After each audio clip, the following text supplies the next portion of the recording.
Эйден был человеком, у которого было все: головокружительный успех в сфере кибербезопасности, пентхаус с видом на озеро Мичиган и коллекция редких авто. Но смыслом его жизни была лишь 9-летняя дочь Софи. После внезапной смерти жены от болезни Эйден посвятил себя девочке, превратив их жизнь в крепость из заботы и роскоши. Он сам готовил ей завтраки и знал наперечет каждого ее сказочного персонажа из альбомов для рисования.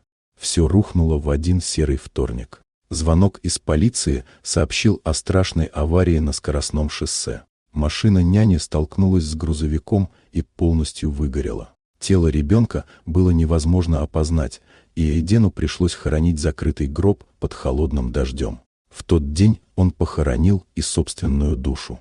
Спустя 2 недели Эйден, как тень, бродил по кладбищу. Опустившись на колени перед мраморной плитой, он вдруг замер. Сквозь шум ветра до него донесся призрачный, едва уловимый шепот: «Папа». Мужчина огляделся, вокруг не было ни души. Он списал это на безумие от горя, пока на следующее утро не обнаружил на могиле нечто невозможное.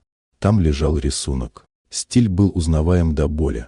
Кривые линии, облака, замки — так рисовала только Софи. В углу листа детским почерком было выведено: «Я все еще здесь».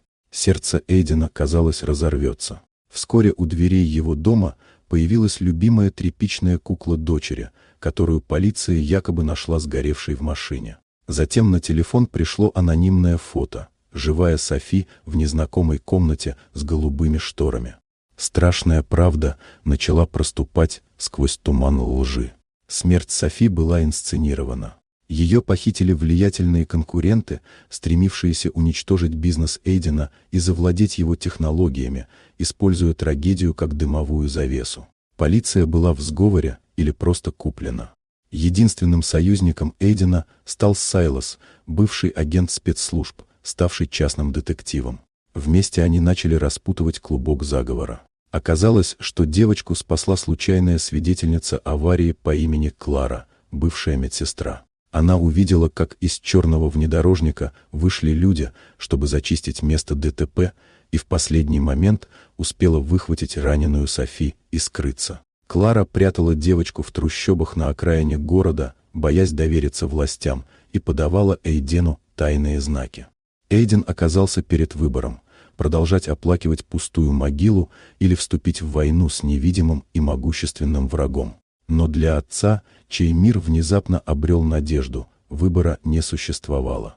Началась охота, где на кону была жизнь его маленькой звездочки, спрятанной где-то в лабиринтах каменных джунглей Чикаго. Эйден Грейсон больше не был просто миллионером, он стал человеком, которому нечего терять, кроме дочери, которая, вопреки всему, ждала его спасения. Вот такая удивительная история. Дорогие друзья, напишите в комментариях, откуда вы смотрите это видео.